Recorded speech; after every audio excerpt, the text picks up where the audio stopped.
बाद शख्सियत साजी, व्हाट इज पर्सनालिटी, इसको समझने की कोशिश करते हैं। आज के इस कंपटीशन के दौर में इसकी बहुत ज्यादा जरूरत है। ये जो आप डिग्रियां हासिल कर रहे हैं, इसकी अपनी एक अहमियत है। ये एक टिकट है जो आपको सिर्फ कामयाबी के दरवाजे तक पहुंचाएगा, आपको कामयाबी नहीं दिलाएगा।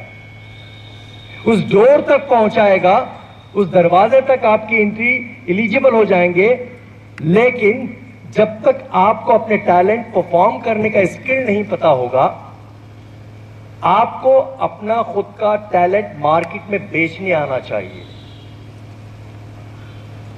आप में क्या है ये साबित करने आना चाहिए।